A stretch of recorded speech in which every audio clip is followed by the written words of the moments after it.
하나님의 나라가 열렸다라는 제목으로 오늘 말씀 나누도록 하겠습니다. 밑에 있는 것이 헬라어인데 주기도문에서 당신의 나라가 임하옵시며 라는 거예요. 그 엘세토헤 바실레이아 수라는 거예요. 여러분, 하나님의 나라가 열렸어요. 예수님으로 말미암아 2000년 전에 열렸고, 그래서 많은 수가 하나님의 나라에 들어갔습니다. 오늘 우리가 읽은 마지막 말씀도 이에 여러 교회가 믿음이 더 굳건해지고 수가 날마다 늘어가니라.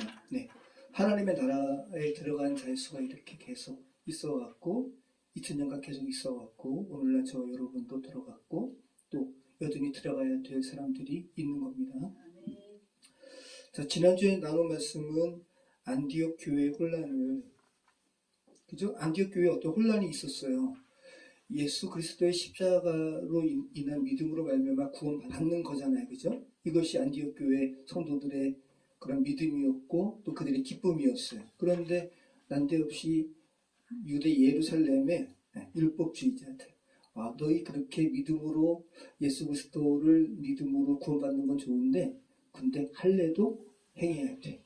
율법의식도 행해야 돼. 라고 가르치니까 이 헬라파 안디옥 그리스도인들이 갑자기 혼란스럽게 된 거예요. 아니 바울 선생님, 바나바 선생님은 그냥 믿음으로 된다고 그랬는데 왜 거기다가 뭘 또 덧붙여? 그들은 그 전까지 어떤 의식들을 행한 사람이거든요.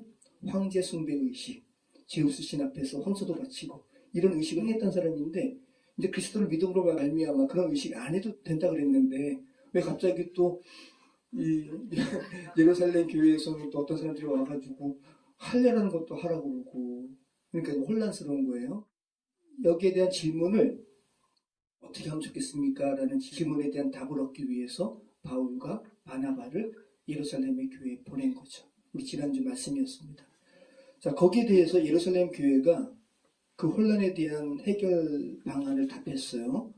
안디옥 교회가 예루살렘 교회에 물었잖아요. 근데 결과론적으로는 물리적인 예루살렘 교회가 답한 것이 아니라 성령께서 답하셨어요. 예루살렘 교회 지도자들이 뭐라 그랬냐면 성령과 우리는 하면서 그들이 질문한 것에 대한 답을 하거든요. 너희 할례 안 받아도 돼. 율법 의식에 너희 매이지 않아도 돼. 그리스도의 믿음으로 그리스도의 십자가를 믿는 믿음으로 충분해. 그런데 유대인들이 목매어 죽인 것들 또 피채 먹는 것들 이런 부분들은 유대인의 어떤 윤리적인 부분이거든. 이거는 너희들이 유대인의 이런 부분 지키는 부분 너희가 이해해줘야 되고 또 너희들도 이거 행하면 좋아 라고 권면했어요. 음행을 멀리하는 거, 하나님께서 허락하신 짝 외에 다른 짝과 또 교합하는 것은 이건 범죄잖아요. 그죠? 그러니까 이것은 구원으로 가는 어떠한 척도는 아니지만 너희의 윤리적인 삶에 있어서 굉장히 중요한 부분이야 라고 사랑으로 권면했단 말이죠. 근데 이것이 예루살렘 교회에 그냥 인간 지도자가 말한 것이 아니라 누가 이야기했다고요? 성령께서 이야기한 거라고요. 교회 공동체를 비롯한 우리 삶에 여러 가지 혼란이 있을 수 있잖아요. 그래서 지난주 말씀을 우리가 들어서 우리가 우리 삶에 맞닥뜨리는 여러 가지 혼란에 대해서 우리는 어떻게 할 수 있을까? 지난주 말씀을 통해서 우리는 가장 권위자이신 우리 삶의 문제에 가장 해결책을 제시하시고 그죠? 우리의 삶에 가장 관심을 갖고 계신 분은 누구세요? 성령 하나님. 가장 권위를 가지고 계신 성령 하나님께 그것을 여쭙는 거죠. 거기에 대해서 성령 하나님께서는 어떻게 응답하시는가? 지난주 말씀을 통해서 성령 하나님께서 우리에게 말씀하시는 방식이 어떤 것인지 알게 되는데 굉장히 따뜻하셨어요. 안디옥 교회 성도들을 굉장히 따뜻하게 하셨어요. 그리고 굉장히 지혜로우셨어요. 근데 이것으로 끝나는 게 아니라 분명히 잘못된 것에 대한 것은 굉장히 지적하시고 그것을 분명히 그 문제를 해결하기를 원하셨어요. 그 안디옥 교회에 내려간 유대 율법주의자들은 예루살렘 교회 사람들이 보낸 것이 아니다. 우리가 보낸 게 아니야. 그들의 자유로 왔어라고 그리고 그들의 행위는 교회를 무너뜨리는 거야. 파괴하는 거야 라고 성령 하나님께서 예루살렘 교회 지도자의 입술을 통해서 정확하게 말씀하셨습니다. 그래서 우리가 우리의 혼란에 대한 문제를 하나님께 여쭐 때 성령 하나님께서 우리에게 말씀하실 거예요. 따뜻하게. 그죠? 사단이 이야기하는 것은 충동적이죠. 마음 두근두근거리고. 근데 성령께서는 그렇게 말씀하지 아니하시고 마음의 평안함으로 주시고 그리고 지혜로우시고 하지만 우리의 잘못된 부분에 대해서는 정확하게 그것을 도려낼 것을 말씀하시는 분이시죠. 그래서 때로는 도려내야 되니까 아프지만 그죠? 근데 그것이 하나님의 말씀일 때는 우리가 순종할 때 또 우리의 혼란이 종식될 줄 믿습니다. 자, 우리 오늘 말씀 우리 이제 바울과 바나바가 1차 전도 여행을 마치고 2차 전도 여행을 이제 떠나게 되는 부분인데요. 사도행전 15장 우리 36절로 우리 41절 말씀까지 한번 읽어보겠습니다.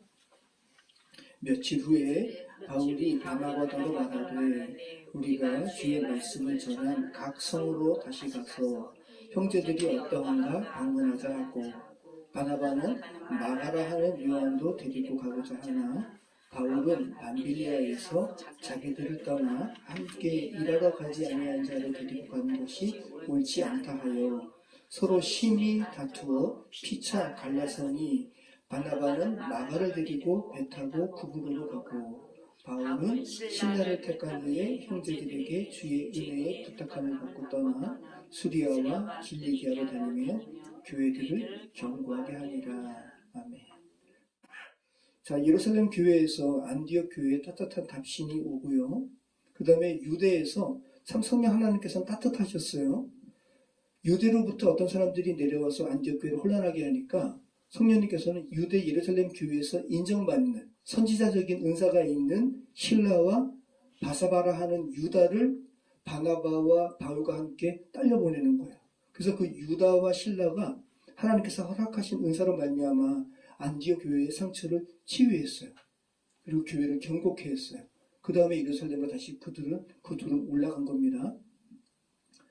그 다음에 며칠 후라고 표현하고 있는데 바울이 바나바에게 야 우리 이제 교회도 혼란스러움에서 좀 이렇게 해방되고 좀 안정화되었으니까 우리 1차 전도 여행 때 뭐 이때 굳이 뭐 1차라고 이야기 안 했겠죠. 우리가 이전에 방문했던 구브로 또 이렇게 갈라디아 지역의 교회 가서 우리가 거기에 사람도 세웠고 교회 공동체를 만들었잖아. 어떻게 잘 서고 있는지 우리 한번 좀 보러 가자 라고 이야기했단 말이죠. 바나바도 좋게 여겨서 두 번째 전도 여행을 이제 가려고 하는 거죠. 근데 이럴 때 이 며칠은 이렇게 바울과 바나바가 2차 전도 여행에 대한 대화를 나누는 이 며칠 후는 단순한 3, 4일이 아니죠.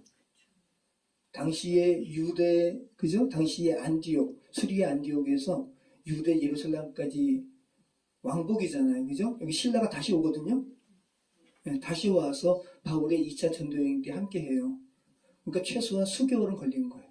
수개월 후에 바울이 바나바에게 2차 전도 여행 가자고 이야기하는 겁니다.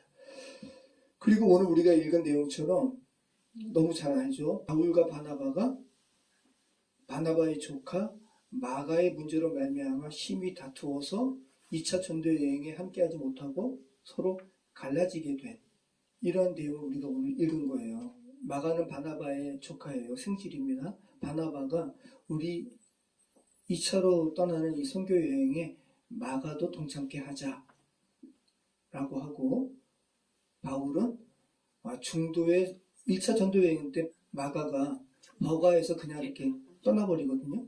그러니까 중도의 선교 여행을 포기한 사람은 같이 가긴 쉽지 않지라고 거부했단 말이죠. 근데 여기 보면 바나바가 마가를 데리고 가자라고 한 행동도 미완료고 또 바울이 마가를 데리고 가는 것은 옳지 않다라고 하면서 반대하는 행동도 미완료예요.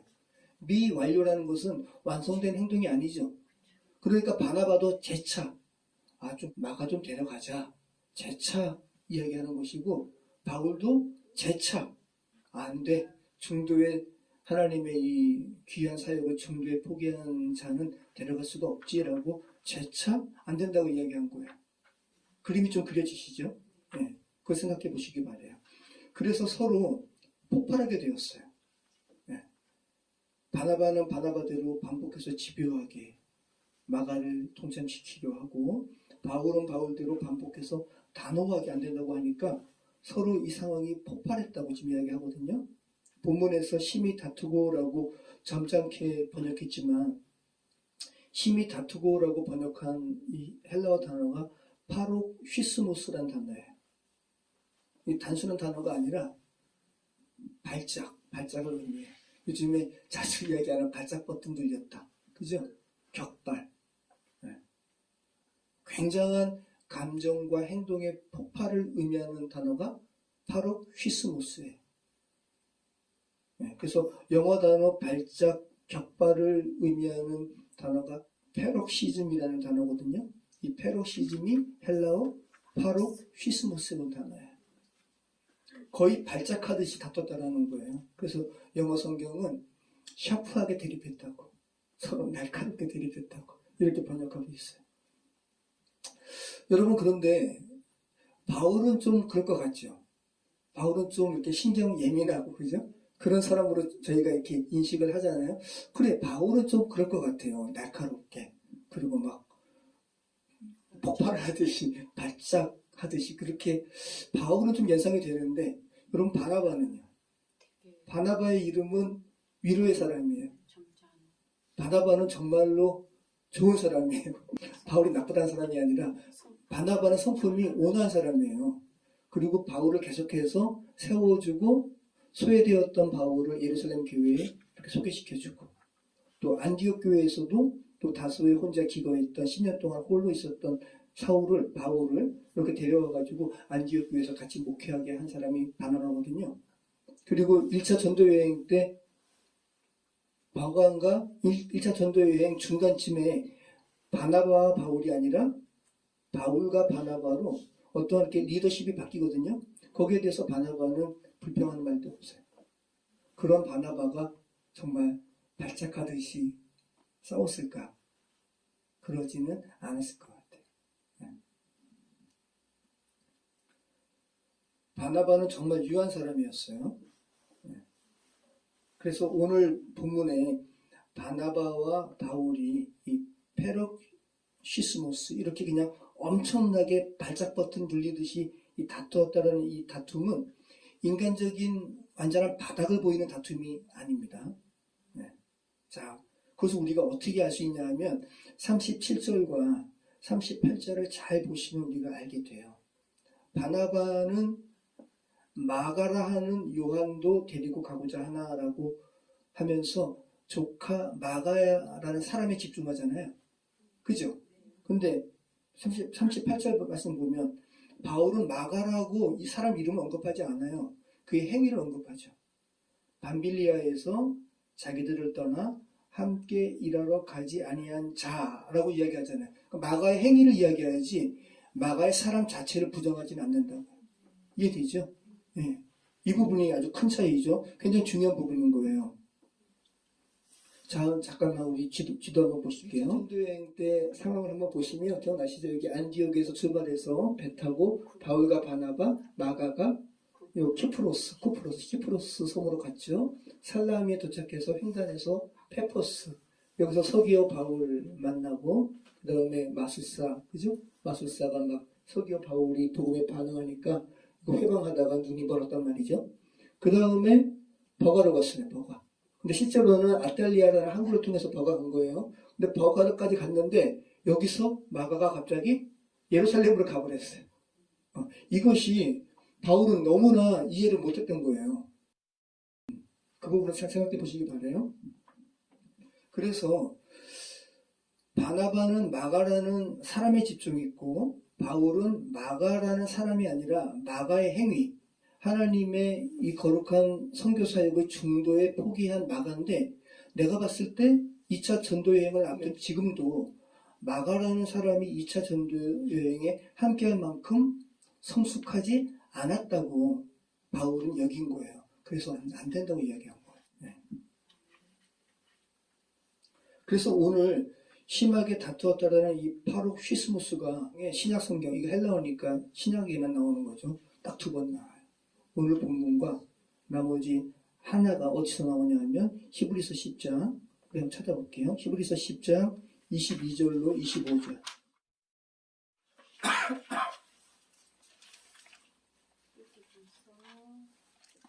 자, 우리 같이 한번 읽어보겠습니다. 우리가 마음의 뿌림을 받아 악한 양심으로부터 벗어나고 몸은 맑은 물로 씻음을 받았으니 참 마음과 온전한 믿음으로 하나님께 나아가자. 또 약속하신 이는 미쁘시니 우리가 믿는 도리의 소망을 움직이지 말며 굳게 잡고 서로 돌아보아 사랑과 선행을 격려하며 모이기를 패하는 어떤 사람들의 습관과 같이 하지 말고 오직 권하여 그날에 가까운 곳으로 더욱 그리하자. 네, 히브리 공동체에게 히브리서 기자가 예수 그리스도의 대제사장적 사역을 이렇게 강조하는 그 서신이잖아요. 자, 여기에 오늘 심하게 다투었다는 파롭시스모스가 도대체 어디 있을까요? 그렇게 다툼이라는 게 없잖아요, 그죠? 다 이렇게 좋은 말밖에 없지 않아요? 서로 돌아보아 사랑과 선행을 격려하며. 자, 여기서 사랑과 선행을 격려하며 라는 단어가, 이 격려라는 단어가 파롭시스모스를 번역한 단어예요. 와, 어떻게 이렇게 서로 그죠? 자, 그러면 여러분 뭐예요? 발작, 막 엄청나게 분노하는 거는 열정적으로 서로 대립하는 거죠. 그죠? 근데 격려도 혼자 격려하는 게 아니에요. 상대방이 있는 거잖아요. 서로 열정적으로 위안하는 거예요. 그죠? 열정적으로 서로 위안하고 보답는 게 격려죠. 자, 파롭시스모스가 열정적으로 대립할 때도 쓰였고 또 열정적으로 서로 위안할 때도 파롭시스모스가 쓰였다고 하는 거예요. 자, 그럼 이런 의미에서 본다면 바울과 바나바가 이렇게 인간성이 그냥 끝까지 보이는 이러한 저열한 다툼이 아니라, 그죠? 자, 바나바는 사람에 대한 포기를 이렇게 쉽게 하는 사람이 아니에요. 내 조카 마가라서 내가 계속 얘 데리고 가자 그러는 게 아니야. 왜 이렇게 쉽게 사람을 포기하니? 이해되시죠? 계속 마가라는 사람됨에 대한 하나님께서 일하시면 그가 성장할 것을 바나바는 기대하고 그거 이야기하는 거고, 네, 바울은 그래도 너 말은 이해가 되는데 그래도 어떻게 하나님의 이 선교 여행 가운데 중도에 포기한 자를, 이거는 단순한 인간사가 아니잖아, 하나님의 사역인데 라고 하면서 계속 이야기하다가 서로의 다름을 인정하고 서로 축복하고 위안하고, 그래 바울은 이제 그래 바나바요, 조카 마가 잘 데리고 가서 그래도 한번 하나님의 사람으로 세우소서라고 하면서, 그죠? 격려하면서 이렇게 갈라졌음을 이렇게 이해하시는 것이 더 성경적입니다. 자, 이렇게 서로 나뉘어 선교 여행을 떠난 후에 누가는 이제 바나바의 사역에 대해서는 언급하지 않거든요.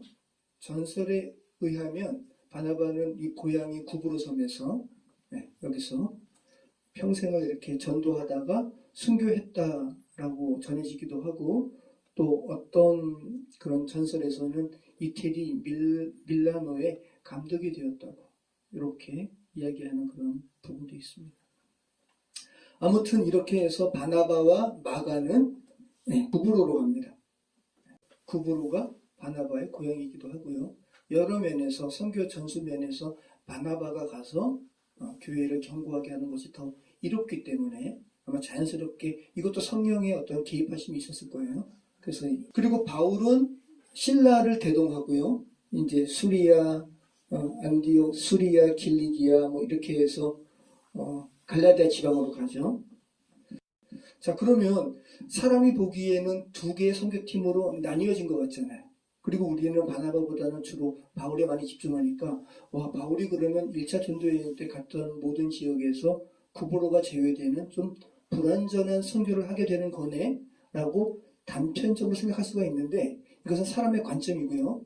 하나님이 보시기에는 두 개 팀으로 갈려진 게 아니라 한 팀이에요, 그냥. 그리고 1차 전도 여행 때 결국은 바나바와 마가는 구브로 가고, 그죠? 바울과 실라는 다른 지역으로 가기 때문에 모든 지역을 다 그렇게 아우른 거죠. 우리가 그 부분도 생각해 보실 필요가 있는. 자, 우리 40절 말씀 다시 한번 볼까요? 40절 같이 한번 읽어보겠습니다. 바울은 신라를 택한 후에 형제들에게 주의 은혜에 부탁함을 받고 떠나 수리아와 길리기아로 다니며 교회들을 경고하게 하니라. 주의 은혜에 부탁함을 받고 떠나. 그러니까 한마디로 안디옥 교회 사람들이 바울과 실라를 위해서 기도하면서 하나님 이들의 선교 여행에 하나님의 은혜가 함께하여 주시옵소서 이런 기도를 받고 떠났다는 거예요. 자, 그러면서 어디로 갔대요? 수리아, 길리아. 자, 길리아. 자, 수리아. 이 수리아, 시리아죠. 여기 안디옥 교회가 여기 있어요. 수리아, 길리기아. 이 지방을 두루 다니면서 주의 교회들의 말씀을 다시 한번 전하고 경고하게 했다라는 거예요. 여기 길리기아의 수도가 다소예요. 타르소스. 여기가 바울의 고향이에요. 바울과 실라는 수리아 지역, 길리기아 지역, 다소에서 더베, 루스드라, 이고니온, 비시디아 안디오 이러면서 원래 아시아 여기 에베소라고 로마 제국의 세 번째로 큰 도시예요. 이번에 저도 갔을 때 너무 놀랐어요. 너무 엄청난 도시라. 일로 가서 복음을 증거하고 싶었어요. 바울은. 근데 이제 다음 주에 살펴보게 되는데 하나님께서 막으시죠. 성령께서 막으시니까 부르기아 무시아까지 간 다음에 이 비두니아 본도지구로 가려고 했는데 또 하나님께서 막으십니다. 그러면서 드로아까지 가서 드로아에서 이제 바울이 환상 보죠. 마게도냐 사람들이 이리로 건너오라 하면서 이제 유럽 지역으로 가다가 돌아오면서 에베소에서 복음 증거하는데 제일 처음에는 가지 못한다는 소리예요. 자, 우리 1절, 16장 1절로 우리 3절 말씀까지 같이 한번 읽어보겠습니다. 바울이 더베와 루스드라에도 이르매 거기 디모데라는 제자가 있으니 그 어머니는 믿는 유대 여자요 아버지는 헬라인이라. 디모데는 루스드라와 이고니온에 있는 형제들에게 칭찬받는 자니 바울이 그를 데리고자 떠나고자 할세 그 지역에 있는 유대인으로 말미암아 그를 데려다가 할례를 행하니 이는 그 사람들이 그의 아버지는 헬라인인 줄 다 아니더라. 자, 그러면서 신약 성서에 자주 나오는 디모데와 제외한 이야기가 나오잖아요. 자, 1차 전도여행 때 바울이 디모데를 어디서 만났어요? 루스드라에서. 자, 지금 보세요. 자, 1차 전도여행 때는 바울이 이렇게 가가지고 구브로, 그 다음에 아탈리아, 버가에서 비시디아 안디옥, 비시디아 안디옥에서 이고니온, 이고니온에서 루스드라에서 더베, 간 다음에 다시 이제 거꾸로 돌아가면서 이렇게 돌아갔거든요. 근데 지금은 이제 바울이 배 타고 1차 전도여행 때처럼 갈 필요가 없잖아요. 구브로는 누가 갔기 때문에. 바나바가 갔으니까. 그래서 바울은 이제 내륙으로 가는 거예요. 수리아, 길리기아 지나고 다소까지 갔단 말이죠. 그 다음에 더베가 여기 있어요. 1차 전도여행 때는 배 타고 갔지만 이렇게 뺑 돌아갔는데 지금은 그럴 필요가 없죠. 여기가 지금 산맥이에요. 산맥. 타우로스 산맥. 높은 험산 줄령을 넘어야 돼요. 다소에서 복음 전한 다음에 또 이렇게 교회를 경고하게 한 다음에 여기 타우로스 산맥을 넘어서 더베에서 또 교회를 경고하게 한 다음에 루스드라에서 디모데 제외한 거예요. 자, 그러면 디모데와 바울이 만난 1차 전도여행 때 디모데는 바울 선생과 관련된 어떤 사건들을 기억하고 있을까요? 지금 여기 보면 2차 전도여행 때 디모데를 처음 만나는 게 아니에요. 디모데를 뭐라고 표현해요? 제자라고 표현하잖아요. 그러니까 1차 전도여행 때 바울이 제자가 된 거예요. 복음을 듣고. 자, 그러면 디모데가 1차 전도여행 때 바울 선생과 관련된 사건이 뭐가 그렇게 기억이 남을까요? 루스드라에서 나면서 걷지 못하는 자를 바울이 구원받을 만한 믿음이 있음을 보고, 그죠? 육체적인 나음이 구원을 다 대변하는 것은 아니지만 하나의 상징적으로 일어나 걸으라 해서 바울이 걷게 했단 말이죠. 이 사건을 디모데도 본 거예요. 그 다음에 바울의 이런 예수 그리스도의 복음을 증거하는 것을 시기했던 비시디아 안디옥 사람들도 루스드라까지 쫓아와가지고 바울을 막 죽이려고 하고 이고니온 사람들도 쫓아와가지고 죽이려고 했죠. 그래서 돌 던져가지고 바울이 실제로 사람들이 보기엔 죽었어요. 그래가지고 시내 밖으로 던져졌는데 주의 제자들이 함께 둘러쌌다가 바울이 일어나죠. 이 장면을 디모데는 본 거예요. 자, 이 디모데를 오늘 이제 다시 2차 전도여행 때 루스드라 가서 디모데를 지금 만나는 겁니다. 자, 그러면서 디모데에 대해서 굉장히 자세하게 이야기하죠. 어머니 또 할머니까지 이름 다 이야기해요. 어머니는 누구예요? 우리가 디모데 후서에서 너 안에 있는 믿음은 와 너희 엄마와 또 너희 외조모에게도 있던 거야. 이렇게 흘러왔네 라고 베드로가 이야기하죠. 어머니 유니게, 외할머니 로이스. 그죠? 좀 한번 볼까요? 디모데 후서 1장 1절로 한번 8절 말씀 보시죠. 1장 1절로 8절. 디모데 후서는 바울이 이제 순교를 앞두고 사랑하는 제자 디모데에게 목회 편지를 한 거잖아요. 그러면서 디모데에게 믿음에 굳게 설 것을 다시 한번 권면하는 편지를 쓰는 거예요. 자, 한번 같이 한번 가보겠습니다.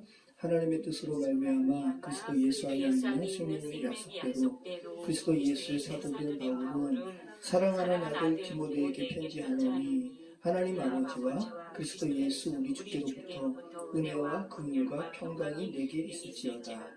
내가 밤낮 간구하는 가운데 쉬지 않고 너를 생각하여 청결한 양심으로 소당적부터 섬겨오는 하나님께 감사하고 내 눈물을 생각하여 너 보기를 원하는 내 기쁨이 가득하게 하려 함이니 이는 내 속에 거짓이 없는 믿음이 있음을 생각함이라. 이 믿음은 먼저 내 외조모 로이스와 내 어머니 유니게 속에 있더니 내 속에도 있는 줄을 확신하노라.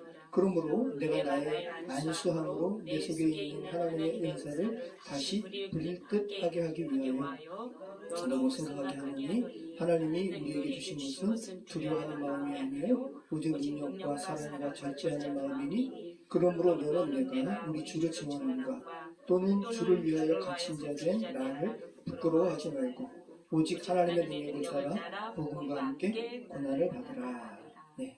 바울이 디모데를 격려하면서 너 안에 있는 믿음은 너의 어머니 유니게와 외조모 로이스 안에 있었던 믿음과 같아. 어떤 믿음이에요? 거짓이 없는 믿음이에요. 네. 그리고 그 믿음이 지금 너 안에도 있다라고 이야기하는 거죠. 자, 저희 교회는 여성분들이 많으세요. 다 어머니시잖아요. 그죠? 네. 자, 하나님께서는 지금 여러분들 안에 있는 믿음은 외조모 이 바울이 이야기하는 하나님 앞에 거짓이 없는 믿음이시죠? 네. 그리고 그 믿음 하나님께서는 그 믿음을 여러분의 자녀분들에게도 흘러가게 하기를 원하시죠. 그래서 여러분 이 사도행전 저희가 이제 보잖아요. 여기 지금 사도행전에 바울과 바나바 또 이렇게 실라 디모데 다 같이 하면서 교회를 방문하잖아요. 그죠? 교회를 경고케 하잖아요. 물질적인 교회 아니에요. 다 가정교회. 네. 가정교회. 그리고 하나님께서 원하셨던 교회도 가정교회. 왜냐하면 가정부터 깨어졌기 때문에 이 죄된 세상이 이렇게 그거 되는 거거든요. 그죠? 하나님의 나라는 가정에서부터 시작돼요. 얘네들이 막 째려보는데. 자, 그래서 정말 그래서 여러분이 가정에서 하나님께 예배하는 것이 정말 이렇게 회복되어지고 또 가정에서 예배하는 시도가 이루어지고 또 그럴 때 정말 가정에서 이렇게 하나님의 교회가 세워지는 것을 보게 되는 기쁨을 보는 것이 가장 주께서도 원하시는 거죠. 정말 귀한 거예요. 그리고 그 가정교회들, 여러 개의 가정교회들 중에서 가장 부유한 사람이 공간을 오픈을 했어요. 그래서 거기서 주일이라든지 특별한 시간에는 그 집에 모여가지고 신약교회 저자들의 서신서를 낭독하고 또 예배드리고 그랬던 거죠. 가정을 믿음으로 세우는 것이 가장 우선입니다. 자, 지금 바울과 지금 디모데에 대한 이야기를 지금 하는 거잖아요. 자, 디모데가 어떤 사람인가? 어머니는 유대인이고 아버지는 헬라인이다. 근데 그러면 이스라엘은 어머니가 유대인이면 자식도 유대인이에요. 네, 어머니가 중요한 거예요. 자, 그러니까 디모데는 유대인이에요. 그런데 아버지가 헬라인이잖아요. 그래서 아버지가 아마 할례 받기를 좀 이렇게 거부했나 봐요. 그리고 특별히 그러면 우리가 지금 15장에서 살펴본 것처럼 하나님의 자녀가 되는 데 있어서 육체적인 할례는 안 받아도 되잖아요. 그러면 그래서 그 부분 가지고 예루살렘 교회 가가지고 이렇게 성령께서 이렇게 다시 한번 지도 편달을 해주신 건데, 그러면 바울은 왜 굳이 루스드라에서 만난 제외한 디모데에게 할례를 받게 했을까요? 이유가 나오죠. 자, 3절 한번 볼게요. 바울이 그를 데리고 떠나고자 할새 그 지역에 있는 유대인으로 말미암아 그를 데려다가 할례를 행하니 이는 그 사람들이 그의 아버지는 헬라인인 줄 다 알리로라. 자, 루스드라는 유대인이 별로 없어가지고 회당이 없었어요. 자, 유대인이 성인 10명 이상 있으면 회당 짓는 거예요. 그러니까 지금 루스드라에서는 유대인 성인 10명이 없는 거예요. 그래서 바울이 길에서 복음 증거하다가 나면서 안지병이 된 자에게 바울이 전하는 복음의 소리를 이 사람이 듣고, 믿음은 그냥 안 생겨요. 주의 복음을 듣고, 그 다음에 불일 듯 와 하나님의 구원에 대한 소식에 막 갈망하니까 바울이 낫게 한 거거든요. 자, 이렇게 루스드라에서는 유대인들이 없었어요. 그런데 하나님께서는 이 소수의 유대인마저 구원받기를 바라셨나 봐요. 그래서 디모데가 유대인인 것도 이 루스드라에 있는 소수의 유대인들을 알고 있었고, 그런데 이 디모데가 아버지 헬라인 아버지가 반대함으로 말미암아 할례받지 않은 것을 알고 있었단 말이죠.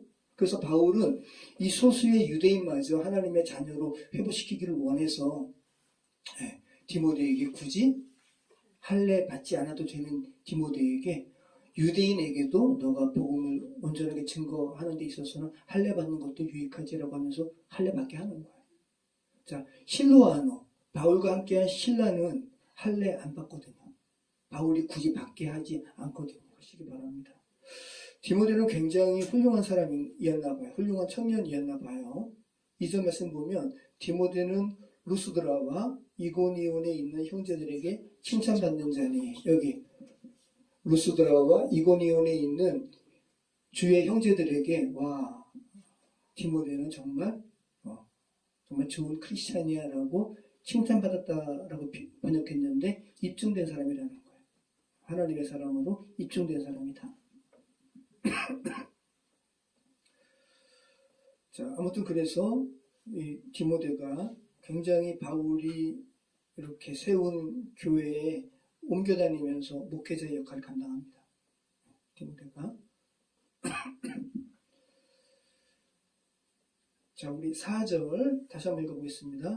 여러 성으로 다녀갈 때에 예루살렘에 있는 사도와 작정들이 작정한 규례를 그들에게 주어 지키게 하니 이에 여러 교회가 믿음이 더 굳건해지고 수가 날마다 늘어납니다. 자, 그러면 바울과 실라가 여러 성으로 다니면서 어떤 규례를 그들에게 주어 지키게 한 거예요? 예루살렘에 있는 사도와 장로들이 작정한 규례. 그러니까 우리가 지난주에 살펴봤던 사도행전 15장에 있는 너희 할례는 받지 않아도 돼. 믿음으로 하나님의 백성 되는데 충분해. 그런데 음행을 멀리하고 목매어 죽인 것과 피째 그렇게 먹는 거는 너희 멀리해 라고 윤리적인 부분은 권면했다는 거예요. 자, 이런 이야기를 하니까 교회가 믿음이 굳건해지고 날마다 구원받는 자의 수가 늘어났다고 사도행전에서 반복된 이러한 문장으로 맞춰지고 있는 거예요. 자, 우리 사도행전에서 이 같은 문장이 어느 부분에서 나왔는지 한번 볼까요? 자, 보세요. 9장 31절. 자, 가만 보시면, 자, 보세요. 다. 자, 두꺼운 글씨로 된 거 보면, 복음. 그죠? 복음. 또 3단에도 복음, 4단에도 복음, 5단에도 복음, 6단에도 복음. 다 복음이죠? 복음으로 말미암아 하나님의 말씀이 왕성해지고, 그죠? 하나님의 백성이 되는 자의 수가 많아지는 거예요. 자, 그러면 여러분 보세요. 복음이라는 건 뭐예요? 소리예요, 소리. 그죠? 네. 어떤 소식이 들린 거예요. 실제 귀로 들리든, 그죠? 시각장애인은요. 점자를 통해 읽는 거지만 들리는 거잖아요. 복음은 들리는 거예요. 시각 장애인에게도 들리는 거라고요. 이해되시죠? 자, 실제 귀에 들리든 점자를 통해 들리든 또 어떤 수화를 통해 시각으로 들리든 복음이 정말 복된 소식이잖아요. 그죠? 정말 복된 소식을 갈망하던 이들에게 바울과 바나바, 또 실라, 마가, 디모데 이런 사람들이 전하는 복음으로 말미암아 어떤 사람들에게 들렸다는 거예요. 정말 복된 소식을 갈망했던 사람들에게. 네. 자, 그러면 그 복음의 소식이 뭐예요? 십자가의 교리로 말한다면 야, 너 죄 때문에 너가 죽지 않아도 돼.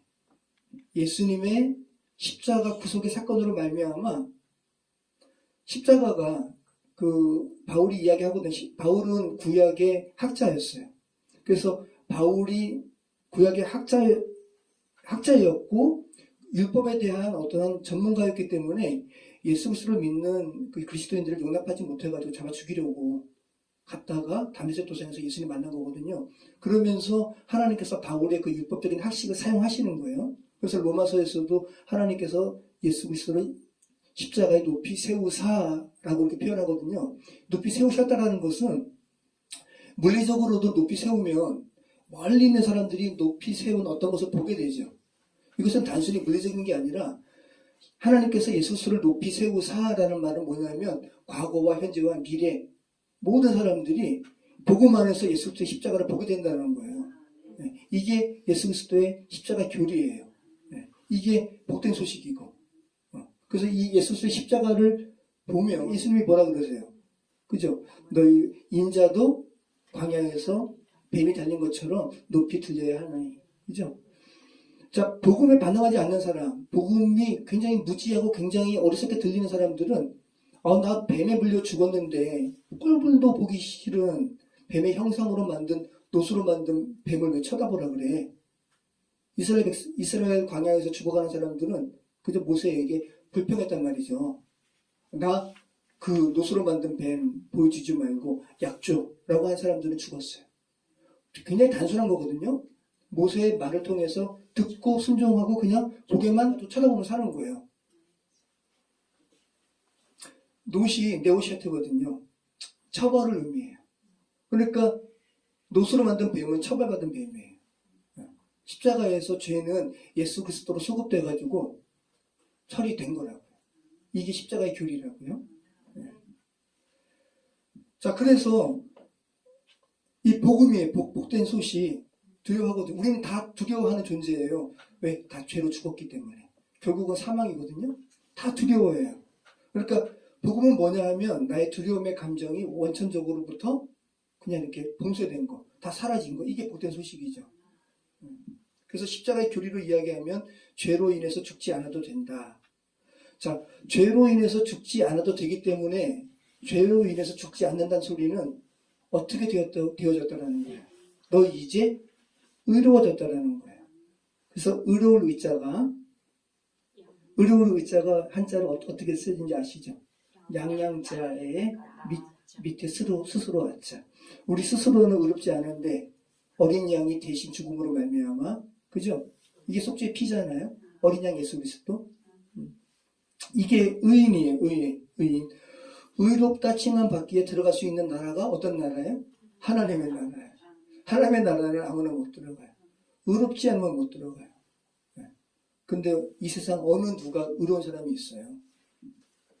자, 의롭다 칭함 받기에 들어갈 수 있는 나라가 하나님의 나라. 그리스도 안에서 저와 여러분은 의롭습니다. 이것을 믿는 것이 하나님의 백성들에게 있어서 가장 단초를 제공하는 거예요. 그리고 이것이 믿어지면 새로운 세계로 들어가는 거예요. 주님이 가르쳐주신 기도에서 하나님의 나라가 임하옵시며가 바로 이 소식인 거예요.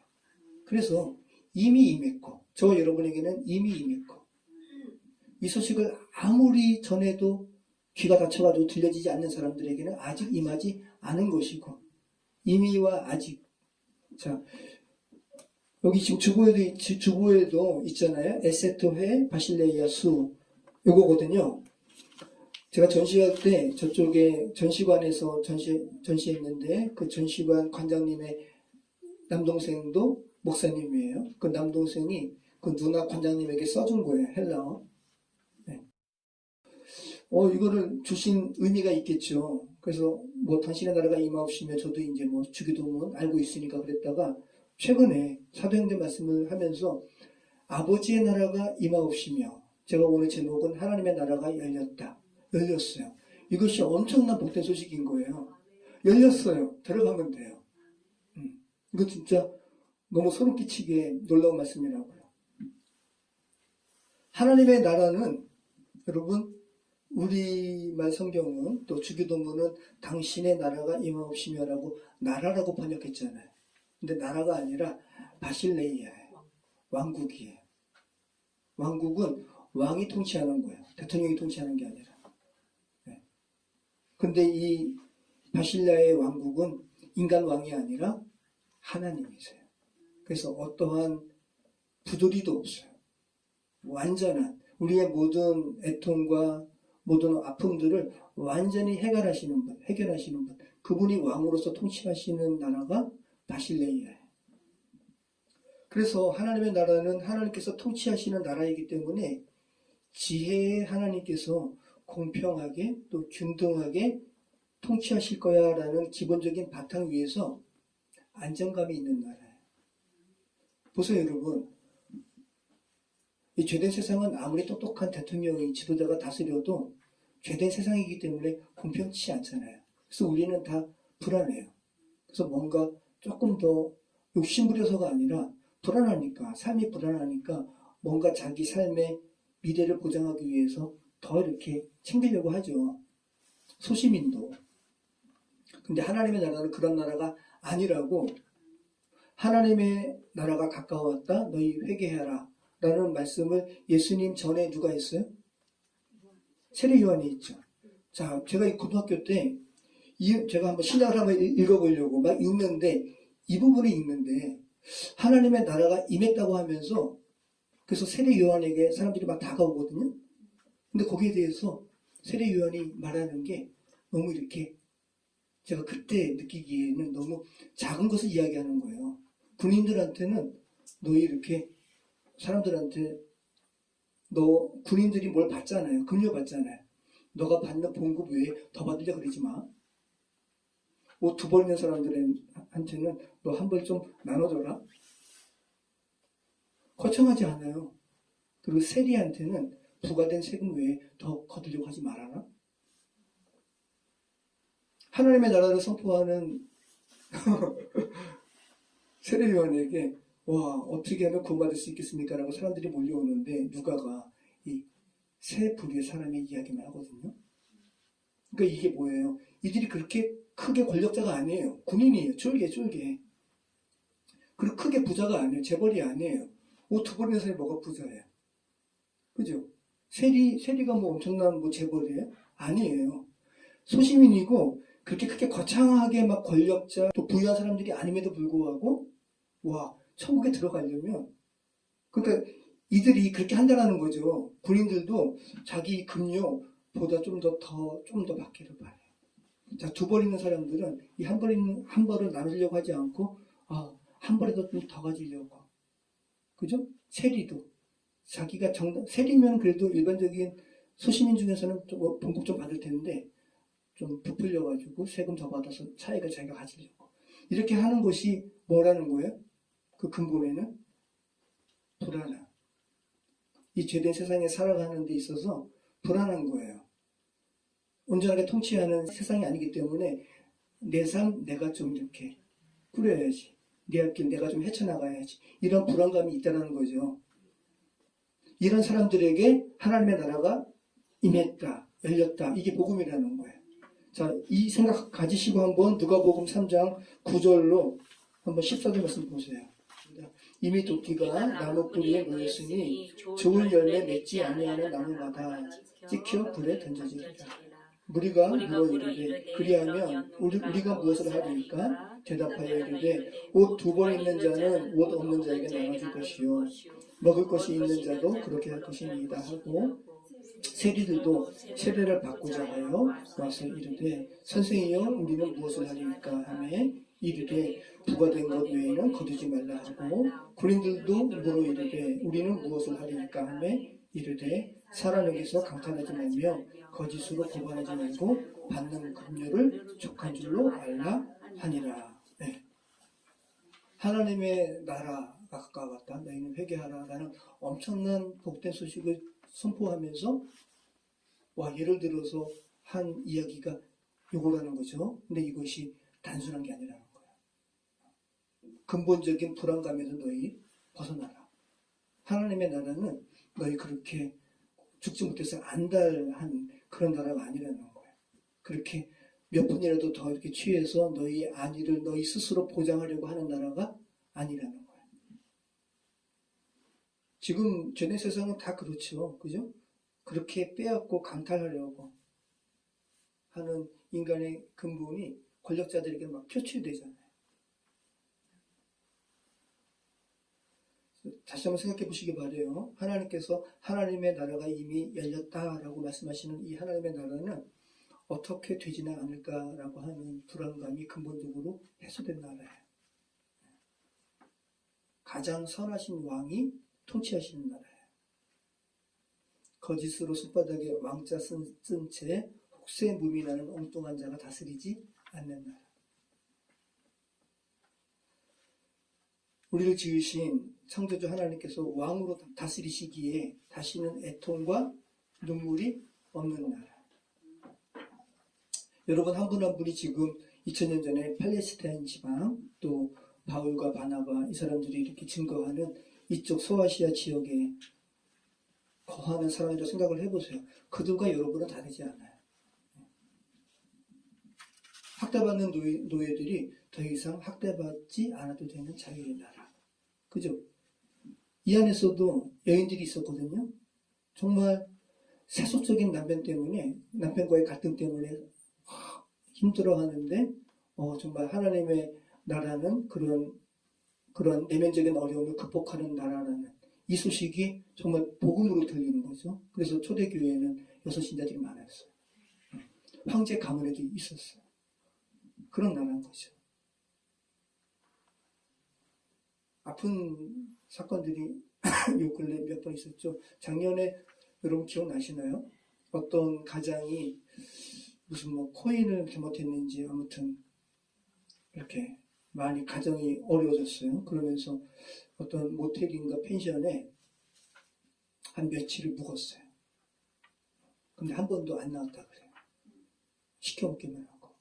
근데 결국은 자동차를 타고 부인, 부군, 또 이렇게 어린 아이까지 물속에 들어가서. 근데 이제 제가 보면서 너무 마음 아프다는 건 뭐냐면 그 전에 그 펜션인지 모텔에서 마지막 모습이 그 부인 되는 모습이 찍혔거든요. 좀 있으면 이제 스스로 이제 생을 마감하려는 그 부인인데, 그러니까 그냥 무덤덤한 모습으로 분리수거하는 거. 플라스틱끼리. 뭐라고 말로 이게 표현할 수가 없는 거죠. 그러니까 소망을 더 이상 붙들 소망이 이제 사라졌다고 여긴 거예요. 죄된 세상은 소망이 다 끊겼다고 단절을 말하죠. 그래서 사단도 이렇게 충동하는 거예요, 마음에. 근데 하나님의 나라는 그러한 단절이 없는 생명의 나라라는 거예요. 하나님의 나라는 어떤 죄악도 다 힘을 잃고 쓰러져 버리는 나라. 여러분 보세요. 어떤 바운더를 생각해 보세요. 바울이 전하는 거예요. 하나님의 나라에 대해서. 하나님의 나라가 열렸습니다. 들어오십시오. 들어가십시오. 모두 다 막혀서 빠져나갈 수 없는 어떤 견고한 바운더리가 있는데, 그죠? 그리고 그 안에서 신음하던 이들이 그토록 앙망하던 다음 바운더리의 문이 열렸고 자기도 탈출할 수 있는 문이 열려서 들어가게 된다는 소리예요. 소식이에요. 얼마나 복된 소식인 거예요. 그래서 반응한 거예요. 여러분 지금 윤 암흑의 관저에 지금 많은 청년들이 있잖아요. 경비단들 그리고 소방사 군인들 지금 얘기하잖아요. 사람들이 다. 이 사람들은 그런 거예요. 지금 그 합수본에서 이렇게 빨리 좀 지혜롭게 와서 자기들을 밀면 자기들은 밀릴 거라고. 이들은 빨리 나가고 싶어 하는 거예요. 이들은 지금 잠도 버스에서 자는 거예요. 관저는 쉽게 얘기해서 대통령이 지내는 집이잖아요. 그 집 지키려고 그 청년들이 왜 거기서 그렇게. 죄된 세상의 한 미친 자 때문에 이런 상황이 결국은 깨어진 사회를 보여주는 단편적인 모습이죠. 그죠? 깨어진 또 가정을 보여주는 그런 모습이기도 하고. 자, 이런 세상에 예수님께서 아버지의 나라가 임했다라고 말씀하시니 얼마나 그들이 그토록 듣고 싶었던 그런 소식입니까? 여러분 지금 한번 곰곰이 생각해 보세요. 위에서부터 하나님께서 하나님의 나라가 열렸다라고 이렇게 여러분에게 말씀하시는 거예요. 그리고 하나님의 나라의 기운이 여러분에게 이렇게 밀려 내려오는 것을 한번 느껴보시기 바라요. 네. 자, 하나님의 나라가 열렸다. 세례 요한도 외치고 예수님도 외치고 예수님의 십자가 죽음 부활 이후에 제자들도 외치는 이 소식에 사람들이 반응하고 그 열린 하나님의 나라에 막 들어오는 들어오는 그 소식에 대한 글이 오늘 우리가 읽은 사도행전이에요. 자, 하나님의 나라가 열렸다라는 소식은 지금도 여러분의 귀에 외쳐지고 있습니다. 또 반응하시고 들어가는 복된 자가 되시길 바라고 또 여러분도 타인에게 정말 이렇게 하나님의 나라 막혀서 못 들어가는 이에게 이 소식 증거하시는 그런 복된 삶 되시기 바랍니다. 기도하겠습니다. 참 좋으신 하나님 감사합니다. 하나님의 나라가 열렸다라는 이 복된 소식이 정말 감동으로 정말 저희 귀에 언젠가는 크게 외쳐지는 그날이 있게 해주시옵소서. 아버지 하나님, 저희가 기도하는 이들에게도 하나님의 나라가 열렸다라는 소식을 증거하는 복된 입술 되게 해주시옵소서. 예수님의 이름으로 기도합니다. 아멘.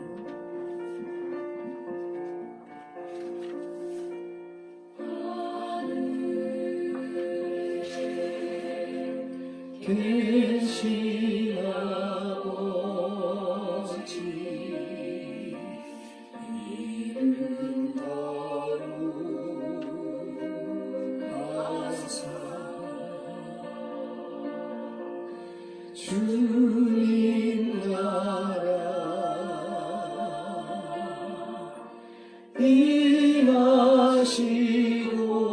임하시고 뜻이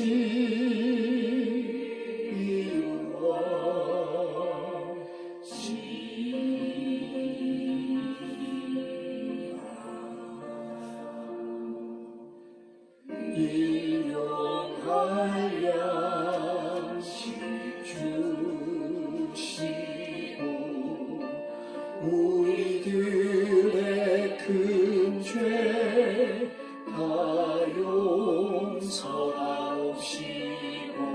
또 시험에 들게 마시고 악에서 구원하소서. 되게 주의 나라 주의 권세 주의 영광 영원히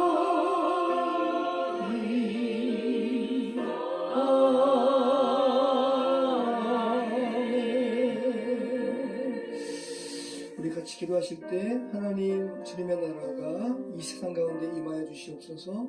대한민국 땅에 임하여 주시옵소서. 우리가 속한 사회에 임하여 주시옵소서. 우리가 속한 가정에 저희 내면에 임하여 주시옵소서. 우리 같이 기도하겠습니다. 성령 하나님 그렇습니다.